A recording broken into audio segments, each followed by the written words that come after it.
Hi everyone, स्वागत है आप सभी का आज की वीडियो में।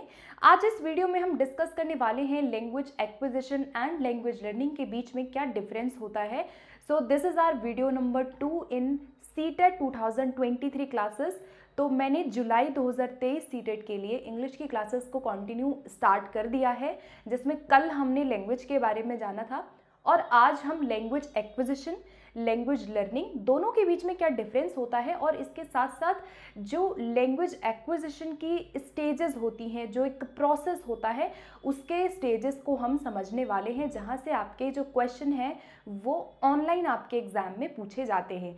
तो चलिए फिर करते हैं वीडियो की शुरुआत और हम लोग बिल्कुल ब्रीफली अच्छे से डिस्कस करेंगे सारे पॉइंट्स को। हो सके तो आप खुद के नोट्स ज़रूर बनाइएगा। इसके अलावा आप टेलीग्राम ग्रुप से जुड़ सकते हैं फॉर नोट्स एंड पीडीएफ्स। मैं वहाँ पे पीडीएफ्स वगैरह शेयर करती हूँ। तो चलिए फिर स्टार्ट करते हैं आज की इस क्लास को। तो सबसे पहले हम लोग एक डिफरेंस जानेंगे लैंग्वेज एक्विजिशन और लैंग्वेज लर्निंग में, देन हम प्रोसेस समझेंगे अच्छे से, ठीक है। तो लैंग्वेज एक्विजिशन मतलब कि भाषा अर्जन, और भाषा अर्जन और भाषा अधिगम के बीच में एक डिफरेंस बार बार एग्जाम में आपके पूछा जाता है। तो इससे रिलेटेड आपको एक चीज़ पहले याद रखनी है कि जो नॉम चॉम्स्की थे, उन्होंने सबसे पहले एलएडी का कंसेप्ट दिया और नॉम चॉम्स्की ने कहा कि हर एक जो मनुष्य है, जो इंडिविजुअल है, वो अपने साथ एक भाषाई क्षमता को लेकर के जन्म लेता है, जिसे कहते हैं इनेट एबिलिटी टू लर्न और innate ability to acquire a language. तो चॉम्स्की ने कहा कि हम अपने साथ लैंग्वेज एक्विजिशन डिवाइस को अपने माइंड में ले करके आते हैं और इसी क्षमता से हम जन्म के बाद अपनी जो भाषा है उसको अर्जित करते हैं और देन उसके बाद हम लर्न करते हैं। तो इससे आपको अर्जन के बारे में क्या समझ आ रहा है कि जो भाषा अर्जन होता है वो कहीं ना कहीं एक सब कॉन्शियस प्रोसेस होता है, एक नेचुरल प्रोसेस होता है। तो भाषा अर्जन, सबसे पहले आपको ये पॉइंट्स याद रखने हैं। केवल यही पॉइंट्स अगर आप याद रख लोगे तो यही पॉइंट आपको आपके एग्जाम में देखने को मिलेंगे। तो सबसे पहले तो सब कॉन्शियस है, यानी कि इसको हिंदी में कहेंगे जो अर्ध चेतन हो, जो क्या क्या हो, अर्ध चेतन हो, ठीक है। तो जो लैंग्वेज एक्विजिशन होता है वो होता है हमारा अर्ध चेतन।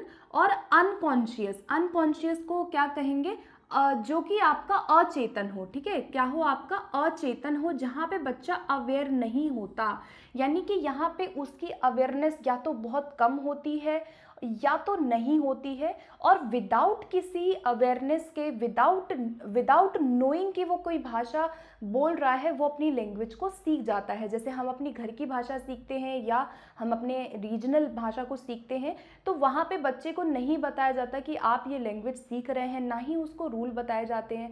जाने अनजाने में धीरे धीरे अपने वातावरण में रह के वो उस भाषा को सीखता है। तो उसी को हम कहते हैं सबकॉन्शियस या तो अनकॉन्शियस। यहाँ पे अर्जन जो होता है वो इनफॉर्मल भी होता है। अर्जन क्या होता है, इनफॉर्मल होता है। इसके लिए किसी ट्रेनिंग की ज़रूरत नहीं है, इसके लिए किसी विद्यालय, किसी इंस्टीट्यूशन की आवश्यकता हमें नहीं होती है। अब अगर मैं लर्निंग की उधर बात करूं तो लर्निंग क्या हो जाएगा, यहाँ पे डेलिब्रेट हो जाएगा। लर्निंग क्या है, डेलिब्रेट है, यानी कि इसको हम कहेंगे कि लर्निंग क्या होता है, प्रयासपूर्ण होता है। आपको अगर अधिगम करना है, आपको जब भी आप भाषा अधिगम करते हैं तो आपको वहाँ पे प्रयास करने की ज़रूरत होती है। अगर आप प्रयास नहीं करेंगे तो आप लर्निंग नहीं करेंगे। एक एग्जाम्पल देती हूँ अर्जन और अधिगम का। जैसे अगर बच्चा जो है अपने घर में मम्मी पापा दादा दादी, घर के सदस्यों के नाम बोलना सीख जाता है, धीरे धीरे छोटे छोटे वाक्य बोलना सीखता है, तो उसको किसी ने सिखाया नहीं, ठीक है, यानी कि उसने सबकॉन्शियसली वो चीज़ सीखी। लेकिन अगर मैं आप बात करूं रीडिंग की, अगर मान लीजिए मैं रीडिंग की बात कर रही हूं, तो क्या आपको लगता है कि बिना डेलिबरेटली प्रयास किए कोई बच्चा रीडिंग सीख सकता है? नहीं, इसके लिए हमें प्रयास की ज़रूरत है। अगर मैं किसी बच्चे को रीडिंग नहीं कराऊंगी तो निश्चित रूप से वो भूल जाएगा या तो वो बिल्कुल भी पढ़ना नहीं सीख पाएगा। तो रीडिंग जो है एक ऐसा प्रोसेस हुआ जो कि हम लर्निंग के थ्रू सीखेंगे। यहाँ पे अर्जन से ज़्यादा हमें अधिगम की ज़रूरत है। तो अधिगम कैसा होता है, डेलिबरेटली होता है, जिसमें प्रयास करने की ज़रूरत हमें पड़ती है। कॉन्शियस होता है यानी चेतनापूर्ण होता है। अगर एक बच्चा रीडिंग कर रहा है, अगर एक बच्चा लिख रहा है, पढ़ रहा है, बोल रहा है, विद्यालय में जो भी वो रूल सीख रहा है, विद्यालय में जो भी वो परीक्षा की तैयारी कर रहा है, एग्जाम की प्रिपरेशन कर रहा है, वहाँ पे उसको मालूम है कि वो सीख रहा है। अगर आप उसको रीडिंग करवा रहे हैं, अगर आप उसको टेंसेस सिखा रहे हैं, कोई भी रूल सिखा रहे हैं, कोई भी फॉर्म सिखा रहे हैं, वहाँ पे वो कॉन्शियस होता है, वो अवेयर होता है, उसको पता है कि मैं ये चीज़ सीख रहा हूँ जो कि मुझे आगे चल के काम आएगी। तो लर्निंग जो भी होती है वो उसको रहता है ये अवेयरनेस कि हाँ मैं सीख रहा हूँ। तो लर्निंग किस तरह की होती है? कॉन्शियस होती है। यहाँ बच्चा एफर्ट लगाता है, ठीक है। उसके बाद ये फॉर्मल होती है। अगर हमारी जो अर्जन है वो इनफॉर्मल है तो लर्निंग क्या होती है? हमारी औपचारिक होती है, फॉर्मल होती है, जो कि किसी विद्यालय, किसी इंस्टीट्यूशन में सीखी जाती है, प्रॉपर टाइम टेबल से सीखी जाती है, ठीक है।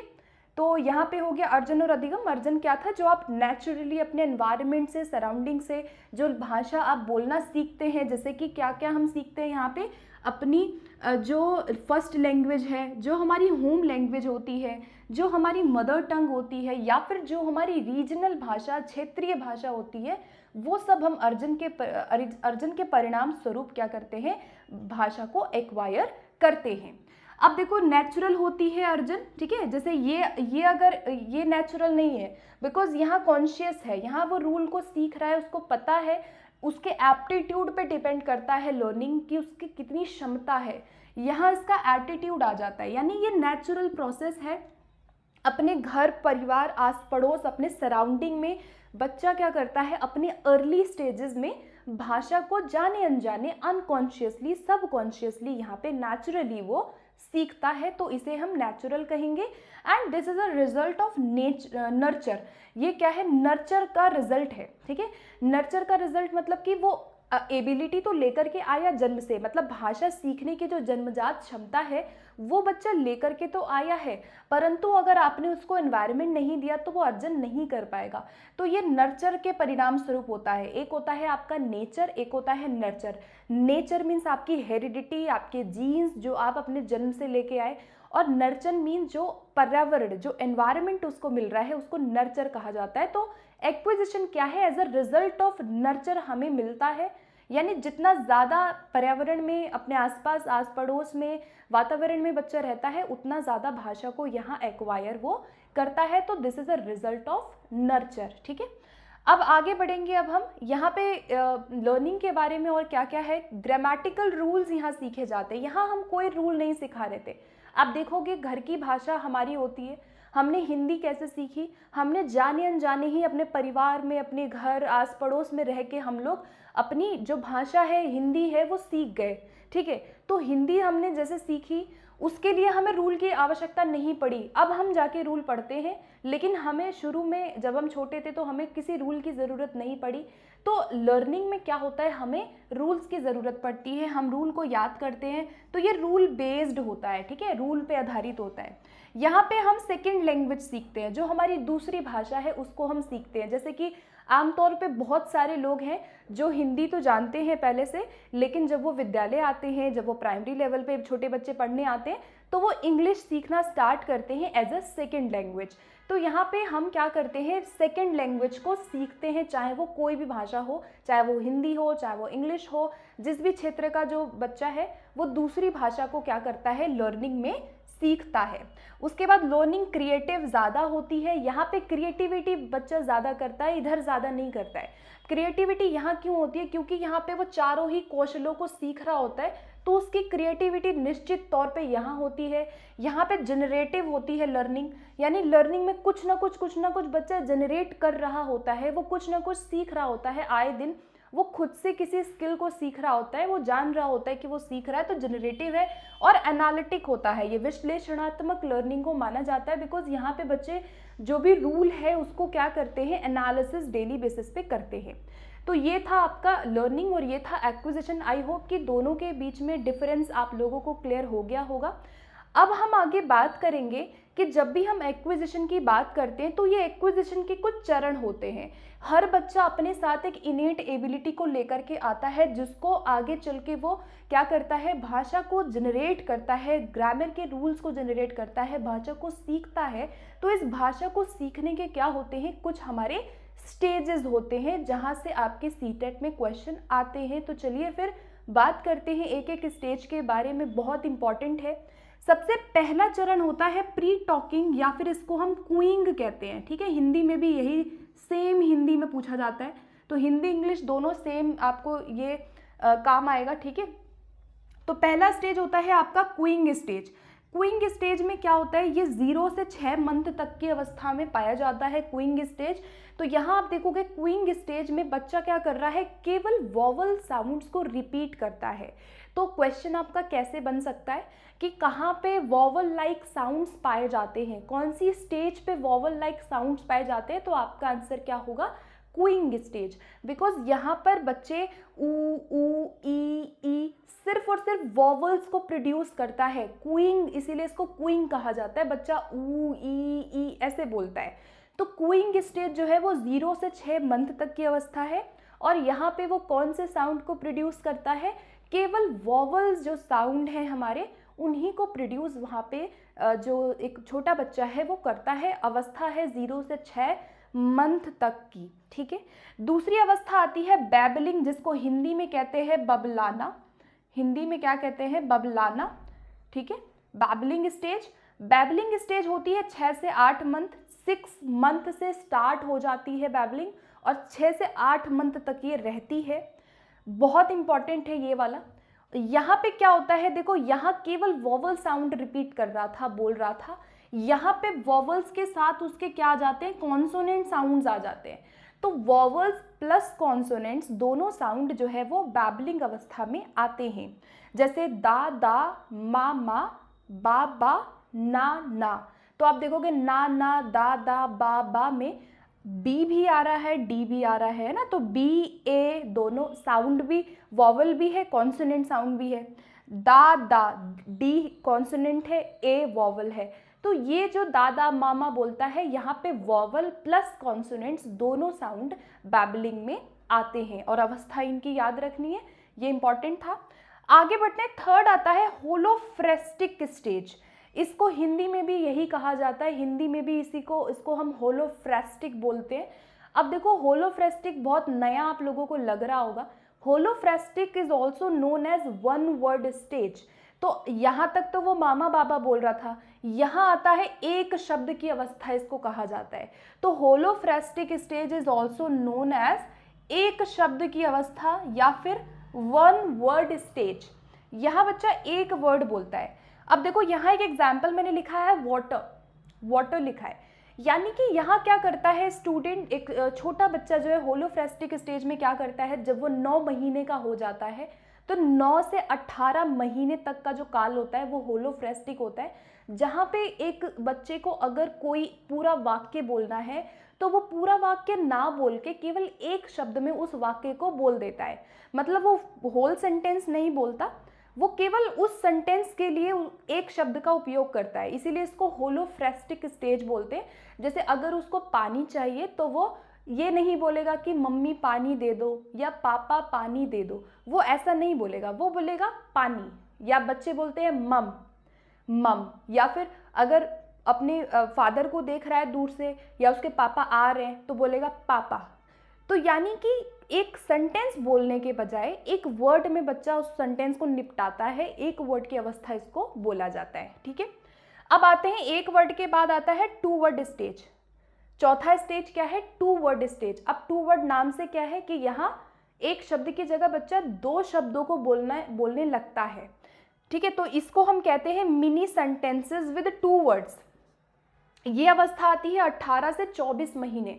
जब बच्चा लगभग 2 साल का हो जाता है तो 2 साल तक वो 2 वर्ड स्टेज पे होता है, ठीक है। और यहाँ पे वो क्या करता है, 2 शब्द में वाक्य को बोलने लगता है। जैसे यहाँ केवल पानी बोल रहा था या वाटर बोल रहा था, मम बोल रहा था, यहाँ बोलेगा पानी दे दो, पापा आ गए या फिर पापा आ, ऐसे करके छोटे 2 शब्द वाले वर्ड वो बोलना स्टार्ट करता है। अभी वो वाक्य यहाँ पे नहीं बोल रहा है, केवल 2 शब्दों को जोड़ के वाक्य को बोलने की कोशिश करता है, ठीक है। अब आता है टेलीग्राफिक। तो हिंदी में भी इसको टेलीग्राफिक बोलते हैं, वेरी वेरी इंपॉर्टेंट है। बैबलिंग और टेलीग्राफिक से बहुत सारे क्वेश्चन आते हैं। तो टेलीग्राफिक स्टेज कब आता है, 24 से 30 मंथ तक की अवस्था होती है, जब बच्चा 2 साल का हो जाता है तो 2 ईयर्स में ये स्टार्ट हो जाता है। 2 साल से शुरू होके 30 महीने तक का जो काल है वो रहता है, लगभग 1.5 साल मान के चल लो। तो टेलीग्राफिक स्टेज वो स्टेज होती है जहाँ पहली बार बच्चा वाक्य में बोलने लगता है। तो यहाँ पर अगर मैं इसको बोलूँ तो पहली बार वाक्य बोलना स्टार्ट वो कहाँ करता है, टेलीग्राफिक में करता है। पहली बार वाक्य बोलना शुरू करता है बच्चा टेलीग्राफिक स्टेज पे, ठीक है। तो यहाँ पे है begin to produce more than 2 word sentences. अब 2 वर्ड सेंटेंसेस से थोड़ा सा आगे बढ़ गया तो यहाँ पे क्या हो जाएगा, टेलीग्राफिक हो जाएगा, ठीक है। यानी कि 2 शब्द से ज़्यादा वो अब यहाँ बोल रहा है, छोटे छोटे वाक्यों को बोलना वो यहाँ पे शुरू कर देता है। उसके बाद छठी अवस्था आती है मल्टी वर्ड स्टेजेज, यानी कि यहाँ पे वो अब आगे चल के 30 महीने का, जब 30 महीने से ज़्यादा हो जाता है स्टूडेंट बच्चा एक, तो वो बहुत सारे वर्ड्स एज यूजुअल बोलने लगता है एंड उसकी वोकैबुलरी यहाँ से बढ़नी शुरू हो जाती है।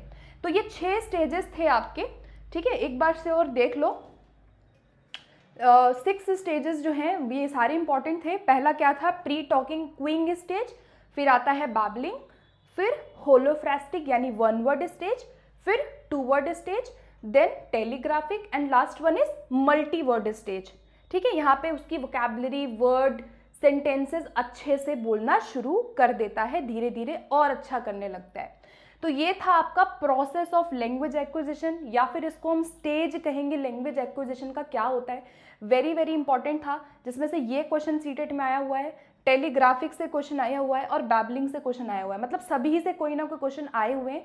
तो this session was very very important for you all. लगभग 2 से 3 नंबर आपका कहीं नहीं गया अगर आपने इस सेशन को पूरा देख लिया है अभी तक, ठीक है। तो फिर एंड करते हैं सेशन को। आई होप कि आज की जो सेकंड क्लास है ये आपके लिए बेनिफिशियल रही होगी, आपको फ़ायदा ज़रूर हुआ होगा। So if you are watching me for the very first time then do subscribe, क्योंकि आगे कंप्लीट जो इंग्लिश है उसकी तैयारी मैं यहाँ पे करवा रही हूँ सीटेट के लिए, ठीक है। तो मिलते हैं फिर नेक्स्ट वीडियो में, एंड कोई डाउट हो इन एनीथिंग तो let me know in comment box, and don't forget to join Telegram group for notes and PDFs. वहाँ पे आप मुझसे जुड़ सकते हैं टेलीग्राम ग्रुप से, and do not forget to subscribe and share this video with your friends as well. तो thank you so much for watching, मिलते हैं फिर नेक्स्ट वीडियो में।